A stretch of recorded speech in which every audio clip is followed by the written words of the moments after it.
মেয়ে মানুষের জীবন সত্যিই বড় অদ্ভুত। হ্যালো এভরিওয়ান, আসসালামু আলাইকুম। কেমন আছেন সবাই? আশা করি আল্লাহর রহমতে সবাই অনেক ভালো আছেন। ব্লগটা শুরু করছি সকাল থেকে। আজকে যেহেতু কিছু মাছ কিনবে, যেহেতু ইজানের বাবা মাছ কিনতে গেছে, আমি সকাল সকাল উঠে ইজানের জন্য আগে রান্নাটা করে নিচ্ছি। মাছ কাটতে গেলে দেখা গেল দেরি হয়ে যাবে, এই জন্য ইজানের খাবারটা আগে রেডি রাখতেছি। আর এখানে হচ্ছে আমি লাউ দিয়ে শিং মাছ রান্না করে নিচ্ছি হাতে মেখে।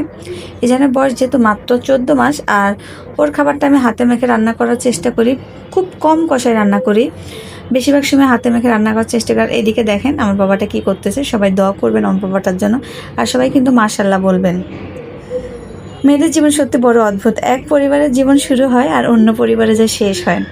জীবনের মাঝখান থেকে আবার নতুন করে জীবন শুরু। এই তো বাচ্চা কাচ্চা সামলাতে যে জীবনের মাঝখান থেকে আবার নতুন করে জীবন শুরু হয়ে গেছে।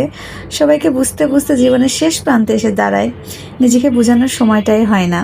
যাক বাবা, আজকে শুধু একটা মাছই আনছে, শুধু পাঙ্গাস মাছ। আর আমি তো ভাবছিলাম 2-3 রকমের মাছ আনলে তো এই জানের নিয়ে কাটতে অনেকটা কষ্ট হবে। আর মাছটা কেটে আনছে, আজকে আর কোনো ঝামেলা হবে না।